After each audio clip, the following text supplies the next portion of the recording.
ಭಯ ಅಂದರೆ ಏನು? ಇದು ಬಹಳ ದೊಡ್ಡ ಪ್ರಶ್ನೆ. ಎಲ್ರಿಗೂ ಭಯ ಇರುತ್ತೆ. ಈ ಭಯ ಅನ್ನೋದು ನಮ್ಮ ಚರ್ಮದಷ್ಟೇ ನಾರ್ಮಲ್ಲ, ನಮ್ಮ ಚರ್ಮ ಇದ್ದಂಗೆ ಭಯನೂ ಕೂಡ ಅಂತ ಕೆಲವರ ಪ್ರಶ್ನೆ. ಒಂದು ಮಗು ಕಲಿಬೇಕಾದ್ರೆ ಏನೇನು ಪ್ರೋತ್ಸಾಹ ಇರಬೇಕು?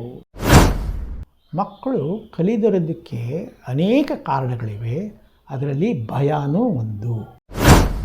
ನಿಜವಾಗ್ಲೂ ಆ ಮಗು ಮೇಷ್ಟ್ರು ಮೇಡಮ್ಗಳು ಹೇಳೋ ಹಾಗೆ ಕ್ಲಾಸ್ನಲ್ಲಿ ಫೇಲ್ ಆಗೋದಕ್ಕೆ ಅಥವಾ ಓದಿರೋದಕ್ಕೆ ಏನಾದರೂ ಕಾರಣ ಇದೆಯಾ?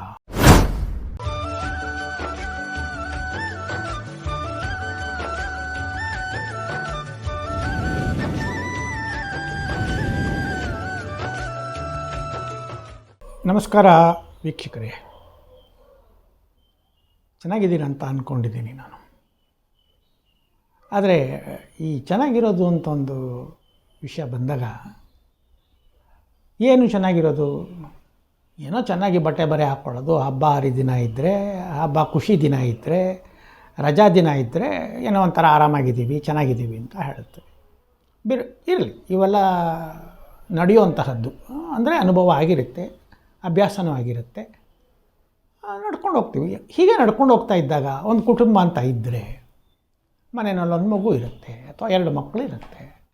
ತಂದೆ ತಾಯಿಗಳು ಏನೋ ಒಂದು ಕೆಲಸದಲ್ಲಿ ಇರ್ತಾರೆ. ಹೇಳೋಣ, ಊರಿಂದ ಹೊರಗಡೆ ಅಂತ ಅದೇನು ದೊಡ್ಡ ನಗರ ಅಲ್ಲ, ಸಣ್ಣ ನಗರನೇ. ನಾನು ಹೇಳ್ತಾ ಇರೋದೆಲ್ಲ ನಿಜವಾದ ಪ್ರಕರಣಗಳಿವು. ಮನಃಶಾಸ್ತ್ರದ ದೃಷ್ಟಿಯಿಂದ ನಾನು ಮಾತಾಡ್ತಾ ಇದ್ದೀನಿ. ಒಂದು ಕುಟುಂಬದ ಬಗ್ಗೆ ಮಾತಾಡ್ತಾ ಇದ್ದೀನಿ. ಇಲ್ಲಿ ತಂದೆ ತಾಯಿ ಇದ್ದಾರೆ, ದುಡಿಮೆದಾರರವರು,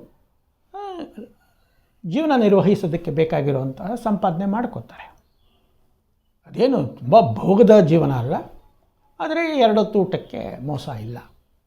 ಸ್ವಲ್ಪ ಕಷ್ಟನೇ ಆದರೂ ಕೂಡ ಇವತ್ತಿನ ದಿನದಲ್ಲಿ ಎಲ್ಲ ವಸ್ತುಗಳ ಪದಾರ್ಥಗಳ ಬೆಲೆ ಜಾಸ್ತಿ ಆಗ್ತಾ ಇರೋ ಸಮಯದಲ್ಲಿ ಹೇಗೋ ಅಂತೂ ಮಕ್ಕಳನ್ನು ಶಾಲೆ ಕಳಿಸ್ಬೇಕು, ಇವೆಲ್ಲ ಅವರಿಗೆ ಚೆನ್ನಾಗೇ ಗೊತ್ತಿದೆ.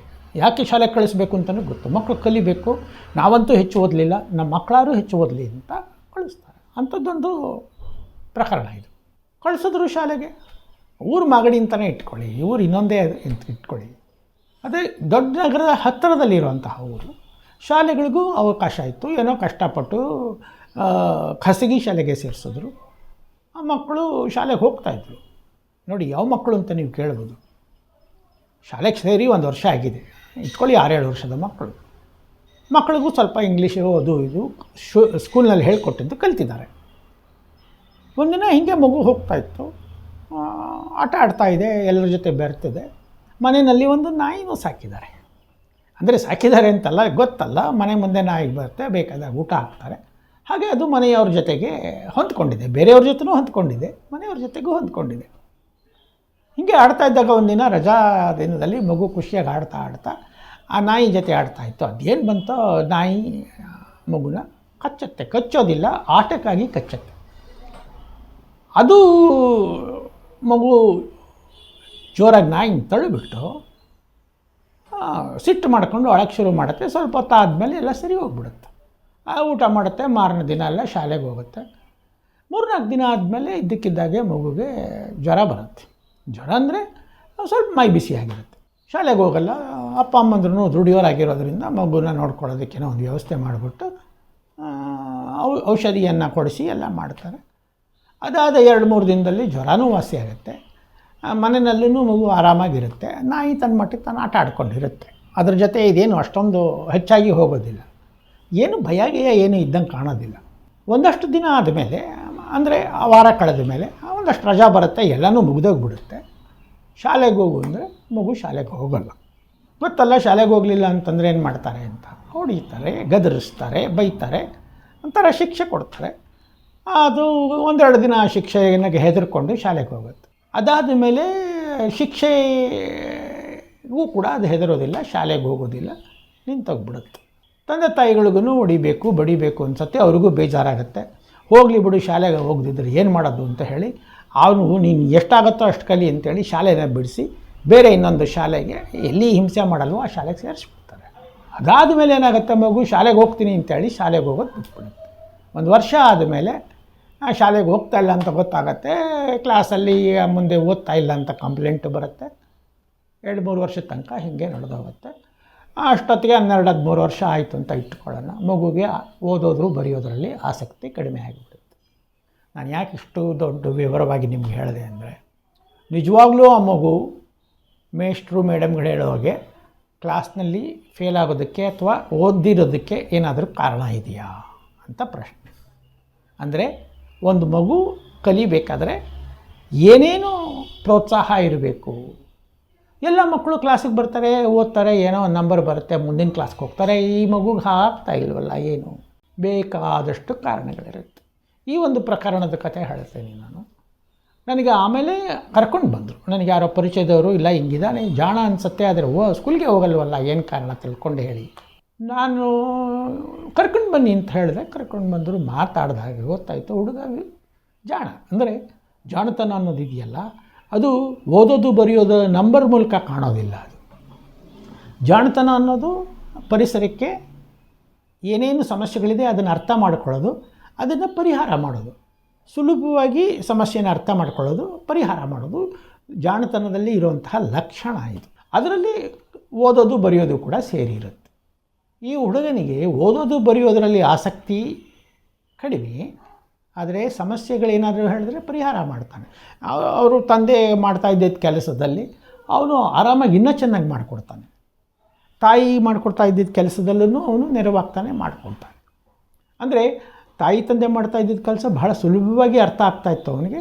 ಇನ್ನೂ ಒಳ್ಳೆ ಇದನ್ನು ಸಹಾಯನ ಐಡಿಯಾಸನ್ನು ಕೊಡೋಣ. ಈಗ ಶಾಲೆ ಬಿಟ್ಟು 5 ವರ್ಷ ಆಗಿದೆ. ಆ ಮಗುಗೆ ಕೆಲಸ ಕೊಡ್ತಾಯಿದ್ದಾರೆ, ಕೆಲಸ ಮಾಡ್ತಾಯಿದ್ದಾನೆ. ಅದರಲ್ಲಿ ಅವನಿಗೆ ಆಸಕ್ತಿ ಸ್ವಲ್ಪ ಕಡಿಮೆನೇ, ಆದರೆ ದುಡಿಮೆ ಆಗಿದೆ. ಈ ಥರದ್ದು ಸಾವಿರಾರು ಮಕ್ಕಳಿದ್ದಾರೆ. ಅವರಿಗೆ ತಜ್ಞರ ಹತ್ರನೂ ಹೋಗೋದಿಲ್ಲ, ಅಥವಾ ಅವರಿಗೆ ಸಮಸ್ಯೆ ಇದೆ ಅಂತಲೂ ಗೊತ್ತಿಲ್ಲ. ಸಮಸ್ಯೆ ಅಂತಂದರೆ ರೋಗ ಅಲ್ಲ, ಕಲಿಯೋಕ್ಕೆ ಯಾಕಾಗಲಿಲ್ಲ ಅಂದರೆ ಮಕ್ಕಳು ಕಲಿದಿರೋದಕ್ಕೆ ಅನೇಕ ಕಾರಣಗಳಿವೆ. ಅದರಲ್ಲಿ ಭಯನೂ ಒಂದು. ಭಯ ಯಾತಕ್ಕೆ ಬರುತ್ತೆ? ಭಯ ಅಂದರೆ ಏನು? ಇದು ಬಹಳ ದೊಡ್ಡ ಪ್ರಶ್ನೆ. ಎಲ್ರಿಗೂ ಭಯ ಇರುತ್ತೆ. ಒಬ್ಬರಿಗೆ ದೇವರ ಭಯ, ಒಬ್ಬರಿಗೆ ಸುಳ್ಳು ಹೇಳಿದ್ರೆ ಭಯ, ಇನ್ನೊಬ್ಬರಿಗೆ ನಿಜ ಹೇಳೋದಕ್ಕೆ ಭಯ, ಇನ್ನೊಬ್ಬರಿಗೆ ಮೇಷ್ಟ್ರನ್ನ ಕಂಡ್ರೆ ಭಯ, ಇನ್ನೊಬ್ಬರಿಗೆ ಫ್ರೆಂಡನ್ನು ಕಂಡ್ರೆ ಭಯ, ರಕ್ತ ಕಂಡ್ರೆ ಭಯ, ಇನ್ನೊಬ್ಬನ ಪೊಲೀಸ್ ಕಂಡ್ರೆ ಭಯ. ಎಲ್ಲದಕ್ಕೂ ಭಯ ಇಂಥದ್ದಕ್ಕೆ ಅಂತ ಕಾರಣ ಇಲ್ಲ. ಏನೇನು ವಸ್ತುಗಳಿದೆಯೋ ಎಲ್ಲದರ ಬಗ್ಗೆನೂ ಭಯ ಇರುತ್ತೆ.